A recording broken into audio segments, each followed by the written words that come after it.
Bwana ni mwema na wakati wote.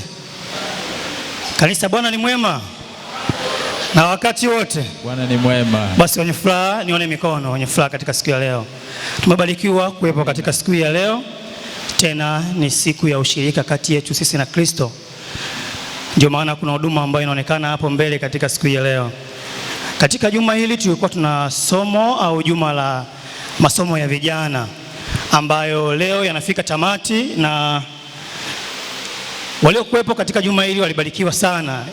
Hatutairudia somo lote, tutagusa sehemu ili tuende kwenye somo ambalo leo ni ibada maalum kwayo. Amina.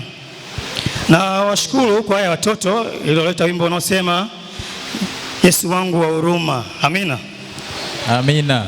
Jamani, wapende watoto, amina. Amina. Lakini kwa haya kanisa wao waleta wimbo unaosema nimekombolewa kwa damu ya Yesu na sasa niko huru. Amina, watu wa Mungu. Amina.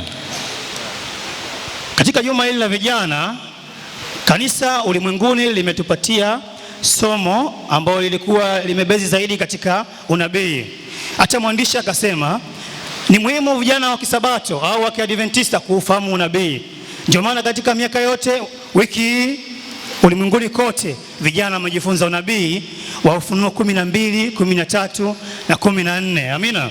Amina. Hivyo kama ni kijana na ukupata nafasi kuhudhuria somo la wiki hii, unakaribishwa, unaombwa kunitafuta, utoe kopi angalau kitabu hiki, au uchukue Biblia yako ufungue mwisho kwenye kitabu cha Ufunuo usome Ufunuo 12, 13 na 14. Utabarikiwa hapo, kwa maana kama vijana wa Kisabato tumetamanika kufahamu unabii. Amina. Amen. Nitamwomba msomaji wangu aanze nami katika kitabu cha Ufunuo 13 ambacho leo tutagusa katika Ufunuo 13 yote, alafu then tutaingia katika somo lingine la meza ya Bwana kwa ufupi sana ili tuwahi kuondoka. Ufunuo 13 kuanzia mstari wa kwanza. Yohana ameandika kitabu hichi akiwa utumwani Patmo. Na Yohana ni mtume wa Yesu ambaye aliandika vitabu 5 katika Biblia. Ameandika kitabu cha Yohana, waraka wa kwanza wa Yohana, waraka wa pili wa Yohana, waraka wa tatu wa Yohana na kitabu cha Ufunuo. Amina. Amen. Lakini kitabu hiki kiliandikwa tofauti kwa sababu ni ufunuo wa mambo yajayo ambayo yalionyeshwa kwanza kupitia kitabu cha Danieli. Danieli alifunuliwa naye akaambiwa afunge, lakini alipoonyeshwa Yohana akiwa Patmo aliambiwa afunue kwa sababu wakati wake ukaribu. Mwandishi, twende, msomaji twende. Ufunuo 13 fungu la kwanza kuanzia kwanza anasema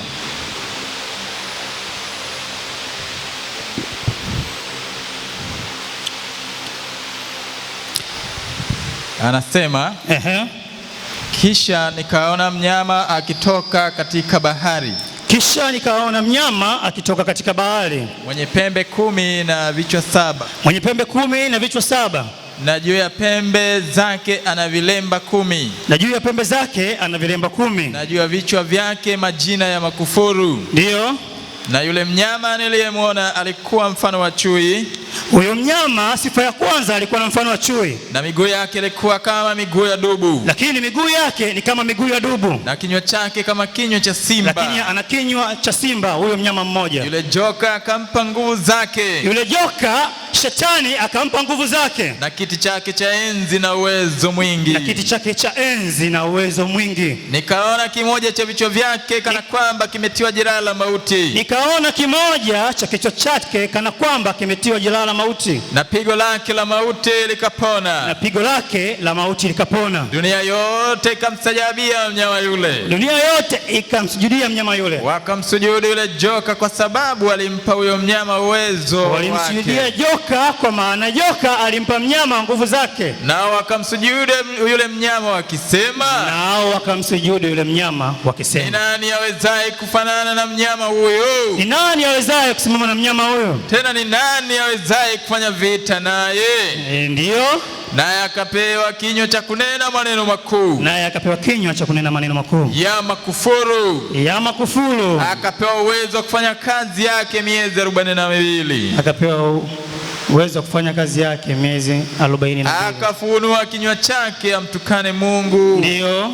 na jina lake ndio na maskani yake ndio nao wakao mbinguni. Ndio. Tena akapewa kufanya vita na watakatifu na kuwashinda. Ndio. Akapewa uwezo juu ya kila kabila, jamaa, lugha na taifa, na watu wote wakao juu ya nchi watamsujudu. Kila ambaye jina lake alikuandikwa katika kitabu cha uzima cha Mwana-Kondoo aliyechinjwa tangu kuwekwa misingi ya dunia. Mtu akiwa na sikio na asikie.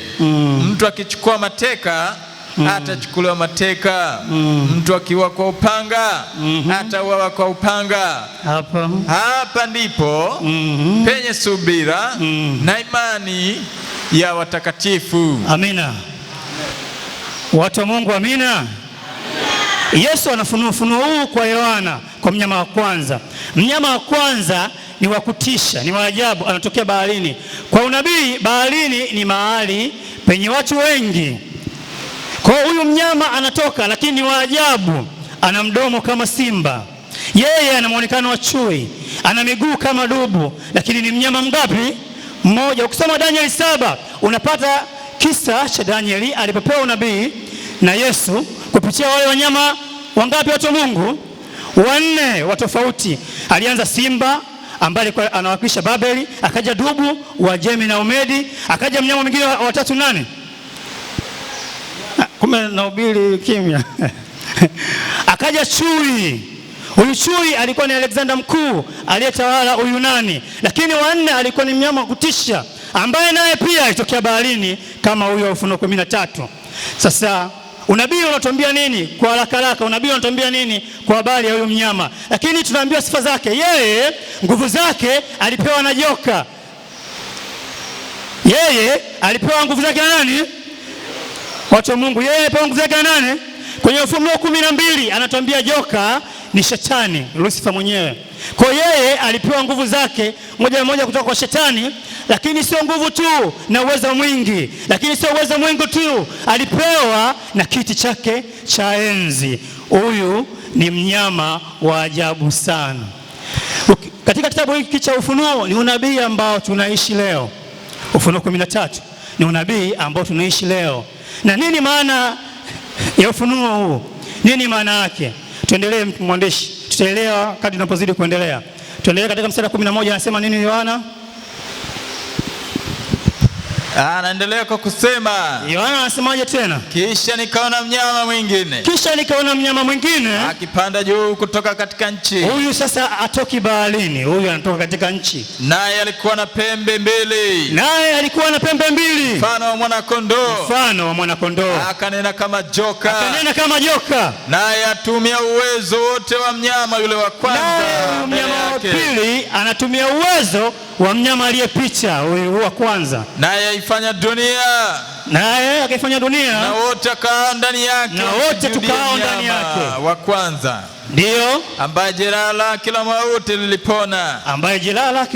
Naye afanya ishara kubwa. Hata kufanya moto kushuka kutoka mbinguni. Naye afanya hata moto kushuka juu ya nchi mbele ya wanadamu. Ndio. Naye wakosesha wale wakao juu ya nchi. Ndio. Kwa ishara zile alizopewa kuzifanya mbele ya huyo mnyama. Ndio. Akiwaambia wakao juu ya nchi kumfanyia sanamu yule mnyama aliyekuwa na jeraha la upanga, naye akaishi. Ishia kwanza hapo. Amina, watu wa Mungu. Amina. Huyu tunaambiwa huyu wa kwanza alipata jeraha, lakini jeraha lake lilipona. Wanasoma unabii watakubaliana na mimi ya kwamba utawala wake ulianza mwaka 538 baada ya Kristo mpaka 1798 ambako wafalme au Ufaransa walimwangusha papa. Lakini tunapoenda kusoma nabii katika mnyama pia tukumbusha kwamba huyu wa kwanza jeraha lake lilipona. Lilipona lini? Lilipona kipindi Mussolini aliporudishia nguvu utawala wa Rumi Februari 11 mwaka 1929, ndiko papa akarudi kwa na nguvu kama zamani, kwa sababu kuanzia mwaka 1798 nguvu yake ilipunguzwa. Biblia haisemi alinyang'anywa nguvu yote. Biblia inasema alipata jeraha, hivyo alikuwa na vinguvu kidogo. Aliporudishiwa nguvu na waziri mkuu wa Italia, nguvu zikarudi tena, akawa na nguvu tele. Mnyama wa pili anatukumbusha mnyama wa kwanza. Tuendelee msomaji.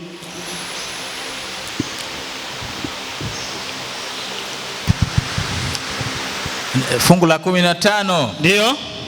Akapewa kutia pumzi katika ile sanamu ya mnyama. Akatia.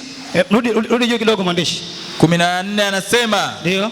Naye awakosesha wale wakao juu ya nchi. Naye huyu mnyama wa pili awakosesha wakao juu ya nchi kwa ishara zile alizopewa kuzifanya. Kwa zile ishara alizopewa kuzifanya mbele ya huyo mnyama. Ndio. Akiwaambia wakao juu ya nchi. Akiwaambia wakao juu ya nchi. Kumfanyia sanamu yule mnyama aliyekuwa na jeraha la mauti. Kumfanyia sanamu yule mnyama wa kwanza aliyekuwa na jeraha la mauti. Fungu la 15. Ndio. Akapewa kutia pumzi katika ile sanamu ya mnyama. Akapewa kutia pumzi katika ile sanamu ya mnyama. Hata ile sanamu ya mnyama inene. Hata ile sanamu ya mnyama inene. Na kuwafanya hao wote wasiosujudu sanamu ya mnyama wauawe. Na akafanya wasioisujudia sanamu ya mnyama wauawe. Naye awafanya wadogo. Ndio. Naye awafanya wote wadogo kwa wakubwa, na matajiri kwa maskini, walio huru kwa watumwa, watie chapa katika mkono wao wa kuume, au katika vipaji vya nyuso zao. Tena kwamba mtu awaye yote asiweze kununua wala kuuza, isipokuwa na chapa ile, yaani jina la mnyama yule au hesabu ya jina lake. Hapa ndipo penye hekima yeye aliye na akili na hesabu ya mnyama huyo. Maana ni hesabu ya kibinadamu, na hesabu yake ni 666. Amina kanisa. Sasa tufunge Biblia kwanza. Katika kitabu cha Ufunuo 13 anaonyeshwa mwisho wa dunia utakavyokuwa. Mnyama wa kwanza ana sifa zote za zile falme ambazo Danieli alionyeshwa katika Danieli 7, zile falme 4, lakini mnyama peke yake anazo. Tunajua sifa ya mfalme wa kwanza Nebukadneza katika Babeli, alikuwa ni mwenye kujisifu. Watu wa Mungu, amina. Alikuwa mwenye kujisifu na kujiamini na kuamini ya kwamba yeye ndiye kaweza kuliko wote, na ndio maana kuna mahali alisema, mimi ndimi Nebukadneza niliojenga Babeli. Alikuwa na sifa ya kujisifu na kujiona. Hata katika maajabu 7 ya dunia kuna ile bustani ambayo ilijengwa na Nebukadneza inayoning'inia, ambaye alimjengea mke wake Mohamedi, ili akiwa anakaa huyu mama, vijana tunasema ana relax, anafurahia maisha, kwa sababu hakuwa Mbabeli kabisa. Hiyo sifa ya kwanza ya Babeli. Tunaona huyu mnyama wa Ufunuo 13, hiyo sifa pia anayo. Lakini sifa ya pili ya utawala ulikuwa ni Wamedi na Uajemi. Hao walikuwa na sheria zisizobadilika, tena walikuwa makatili. Tunaona mnyama wa Ufunuo 13, hiyo sifa anayo. Tutaona mwisho, je, huyo mnyama ni nani? Lakini watatu alikuwa ni Yunani. Hakuna kijana ambaye amesoma history asemfahamu Alexander Mkuu, Alexander the Great.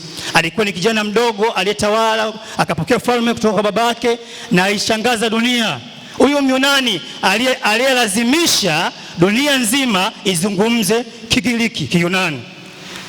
Aliyekuwa akipanga jambo lazima liwe na alijiamini.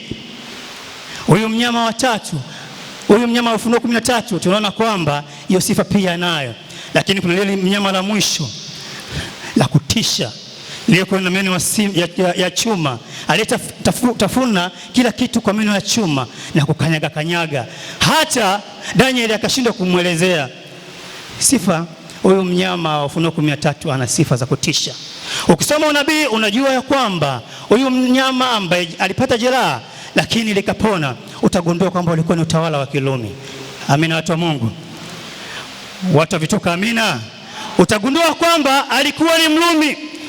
Alipata jeraha lake mwaka 1798 alipopinduliwa na kuuawa kutoka katika utawala wa Kifaransa. Lakini mnyama wa pili tunaambiwa alikuwa na pembe mbili mfano wa mwanakondoo, na tena ametoka sehemu ya nchi kavu. Kwa nabii, nchi kavu ni sehemu yenye watu wachache, huwezi kulinganisha na bahari. Amina. Kipindi Huyu jamaa anapata jeraha 1798. Je, kipindi hicho ni utawala gani uliinuka? Kwa sababu tunaambiwa kondoo mwenye pembe mbili aliinuka. Alikuwa na kipindi gani? Unabii unatuonyesha wazi ya kwamba walikuwa ni Wamarekani waliopata uhuru mwaka 1776. Kipindi cha zama za giza, watu walikuwa wakipigwa, wakilazimishwa kuabudu Rumi, walikuwa wataki, walikimbilia Amerika, sehemu iliyokuwa kuna watu wachache na kwa kuna uhuru. Ilipoanza kukua taifa la Marekani, wakaweka aina mbili katika serikali yao, vitu aina mbili. Waliweka, ilikuwa serikali ya Kiprotestanti lakini ya kipublic, yani ni serikali ambayo ilikuwa inaruhusu uhuru wa dini lakini ilienda mambo yake kama nchi inayojitegemea. Na ndio maana zile pembe mbili za mwana kondoo. Kwa nini alikuwa ni mwana kondoo? Kwa sababu mwanzo alipoinuka alikuwa na tabia za mwana kondoo. Alikuwa mpole, tena mwenye upendo, aliwapenda watu wake, aliosimamia kweli na kiamini ya kwamba mfumo wa utawala wake ndio ulio sahihi. Hata hivyo ulimfanikisha Marekani hata leo ana nguvu. Amina. Watu wa Mungu, amina. Lakini pamoja na hayo yote, baadaye tunaambiwa pamoja na muonekano wake huyo mwana kondoo, cha ajabu akabadilika. Akaanza kutumia nguvu na akaanza kuwashirikisha watu kutengeneza sanamu, si kwa ajili yake, kwa ajili ya mnyama wa kwanza. Watu wa vituka tuko pamoja? Watu wa vituka tuko pamoja? Wiki tumejifunza nabii vijana, na huu nabii una maana kubwa sana. Akalazimisha watu watengeneze sanamu. Sanamu ikatengenezwa. Lakini bado kitabu cha Ufunuo kinatuambia kwamba akapewa nguvu ya kuipa pumzi sanamu ile. Sasa kutokana na muda tunaenda tu haraka ili tumalize. Sanamu ile ni nini? Sanamu ni ibada ya Jumapili. Watu wa Mungu, sanamu ni ibada ya Jumapili. Kwa nini aseme aipulizie pumzi? Ni kwa sababu ipo, haina nguvu kimamlaka. Leo watu wengi wanaabudu Jumapili na kuna uhuru. Watu wengi wanaabudu Ijumaa, kuna uhuru. Watu wengi wanaabudu Jumamosi, kuna uhuru. Itakapopuliziwa pumzi hii sanamu, atakanena, hakutakuwa na makubaliano wala uhuru huu tunaoona unaendelea sasa. Ndio maana fungu hili ya unabii huu, itakapopuliziwa pumzi na huyu tuliyomwona ni Marekani kondoo, hakutakuwa na amani ambayo umeona leo. Hata mama Iti kasema itakapotangazwa amri ya Jumapili kwa hao waaminio, hao Adventista, kwa mlango wa rehema utakuwa umefungwa. Vipi kwako leo? Tulijifunza unabii wiki vijana, tukagundua kwamba siku za kurudi kwa Kristo si nyingi kwa duniani. Katika kitabu cha Luka 22:19-14, huyo Kristo ambaye bila yeye huu nabii utakuwa mgumu kwako. Alipokuwa duniani alisemaje mwandishi? Luka 22:9. Ndio, siku moja alipokuwa duniani alisema, wakamwambia wataka tuandae wapi? Ndio, siku moja alipokuwa duniani alizungumza na wanafunzi wake jambo fulani ambalo ni muhimu zaidi pia kujifunza katika siku ya leo. Anasemaje? Akawaambia, tazama, mtakapoingia mjini, mtakutana na mwanaume akichukua mtungi wa maji. Ndio. Mfuateni mkaingie katika nyumba atakayoingia yeye. Na mtamwambia mwenye nyumba, mwalimu akuambia, kiwapi chumba cha wageni? Ndio. Nipate kula Pasaka humo pamoja na wanafunzi wangu. Naye atawaonyesha chumba kikubwa, orofani, kimekwisha andikwa, andaeni humo. Wakaenda wakaona kama alivyowaambia, wakaiandaa Pasaka. Ishia hapo. Hiki ni kipindi ambacho Yesu muda wake wa kuishi duniani ulikuwa umekwisha. Ilikuwa ni siku chache tu zimebaki ili kutimiza ule unabii ulioandikwa na manabii wengi waliopita huko nyuma. Akaandaa mazingira ambayo leo tutaenda kuyapitia ili iwe kumbukumbu kwa kila mwanadamu aishie leo. Alipopewa chumba ikawaje? Endelea. Fungu la 14. Ndio. Anasema hata saa ilipofika aliketi chakulani. Saa alipofika Yesu aliketi chakulani, yeye na wale mitume pamoja naye. Ndio akawaambia, nimetamani sana kuila Pasaka hii pamoja nanyi kabla ya kuteswa kwangu. Ndio kwa maana nawaambia ya kwamba siili tena hata itakapotimizwa katika ufalme wa Mungu. Ishia hapo. Yesu alikuwa katika misafara yake, alikuwa akiongozana na wanafunzi zaidi ya 12 ili kumsaidia katika huduma yake. Lakini hii huduma siku ile Roho nabii anatuambia kwamba aliamua kubaki na wanafunzi wake 12 tu aliopanda nao gorofani. 12 tu. Wanafunzi wengine waliokuwa katika msafara hawakuruhusiwa kushiriki. Kwa nini iwe special hivi kwa wanafunzi 12? Tuendelee. Fungu la 17 anasema, ndio, akapokea kikombe, akashukuru, akasema, twaeni hiki mgawanye ninyi kwa ninyi. Ndio, maana nawaambia ya kwamba tangu sasa sinywi mazao ya mzabibu hata ufalme wa Mungu utakapokuja. Akatwaa mkate, akashukuru, akaumega, akawapa, akisema, huu ndio mwili wangu unaotolewa kwa ajili yenu. Fanyeni hivi kwa ukumbusho wangu.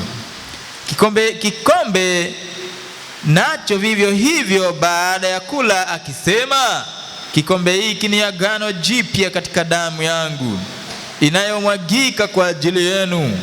Walakini tazama, mkono wake yeye anayenisaliti upo hapa pamoja nami mezani. Kwa kuwa mwana wa Adamu aenda zake kama ilivyokusudiwa, lakini ole wake mtu yule amsalitie. Ishia hapo msomaji, ishia hapo. Bwana ni mwema. Bwana ni mwema kanisa, na wakati wote. Katika kipindi chote cha wanafunzi wa Yesu na Yesu miaka 3.5 walizokaa wakiwa duniani kwa huduma, walikuwa wao kama wanafunzi wana tofauti nyingi sana ambazo tunazo hata leo kanisani. Kwa hawa alichagua 12 kwanza akae nao. Na Roho nabii anatuambia mara nyingi Yesu alikuwa akitaka kuzungumza na wanafunzi wake, alitafuta muda ambao ana furaha moyoni ili awaambie akiwa na furaha. Lakini siku hiyo ilikuwa tofauti. Siku hiyo ilikuwa tofauti. Katika kitabu cha Tumaini la Vizazi Vyote ukurasa wa 492 Yesu anasema, nabii anasema, Yesu alijifunga taulo ili kuosha mavumbi ya miguu yao. Tamaduni za watu wa Mashariki ya Kati, aliyekuwa mwenye sifa za kumuosha mtu mguu alikuwa ni mtumwa. Lakini leo nabii anatuambia paka wamepanda gorofani juu, maji yamekuja, taulo limekuja, mikate imekuja na divai imekuja. Lakini wote walikuwa wanaangalia, kwa sababu walijua mwenye sifa ya kushika taulo na kumuosha rafiki alikuwa ni mtu wa chini. Je, ni nani atajishusha kati yetu sisi wanafunzi 12? Maana sisi wote ni bora. Sisi wote ni bora na tunataka tuwe na vyeo vya juu. Ni nani wa kujishusha ashike taulo? Roho nabii anatuambia kupitia kitabu cha Tumaini la Vizazi Vyote, Yesu alipofunga taulo ili kuosha mavumbi ya miguu yao, na kwa tendo lile alipanga kuosha kutengwa kwao, wivu wao na kiburi chao kutoka mioyoni mwao. Ili lilikuwa ni matokeo makubwa ya mbali zaidi kuliko kuosha vumbi tu la miguu. Kwa roho walivuka nayo, kwa roho waliokuwa nayo wakati ule, hakuna hata mmoja wao aliyekuwa amejiandaa kushiriki na Yesu. Yaani huyu mfalme, unajua kuna wakati tulikuwa tunaongea na ndugu rafiki kwamba siku moja tulikuwa, nadhani Jumamosi iliyopita, tulikuwa kwenye matendo ya huruma. Mtu mmoja akasema, hivi ni ajabu kiasi gani yaani Yesu tu anakimbilia Misri, yaani Mungu akimbiaje Misri? Tukasema kwamba wanazungumzia kukimbilia Misri, ni vipi Mungu aache kiti cha enzi ashuke duniani kwenye vumbi, atembee na aishi sana mwanadamu? Lakini haitoshi, amsaidie baba yake kupiga landa. haitoshi, aishi maisha ya kimaskini. Huyu ni Mungu. Unajua huyu ndio aliyeumba hii dunia. Huyu ndio aliyemuumba hata Pilato. Huyu ndiye aliyemuumba kwa mkono hata Yuda. Huyu ndio aliumba manabii wote wakina Musa. Na huyu ndiye aliyekuwa na wana Israeli tangu wanasafiri kutoka Misri kwenda Kanaani. Usiku alikuwa nuru, mchana alikuwa wingu. Ndiye huyu leo anakula na wanafunzi wake meza ya Bwana. Yaani ukijua ni ukubwa gani huyu Mungu aliyekuwa pamoja na wanadamu, unaweza kuona tofauti katika maisha yako katika kushiriki meza hii ya Bwana. Amina. Lakini anasema kama Petro na wenzake, sisi pia tumeoshwa katika damu ya Kristo. Petro ni mtu ambaye alikataa alipomwona Kristo ameshika taulo, akasema hawezi kuniosha. Unanioshaje mimi? Kwa maana alijua Yesu ni mtu mkubwa, hapaswi kumwosha. Lakini mara kwa mara usafi wa moyo unatiwa mavumbi kwa njia ya kukutana na uovu. Lazima tuje kwa Kristo kwa ajili ya neema yake itupasayo. Petro alisita kuleta miguu yake iliyochafuka na mavumbi ili igusane na mikono ya mwalimu wake. Lakini ni mara ngapi tunaleta mioyo yetu ya dhambi na iliyochafuka ili igusane na moyo wa Kristo? Utakuwa upande gani?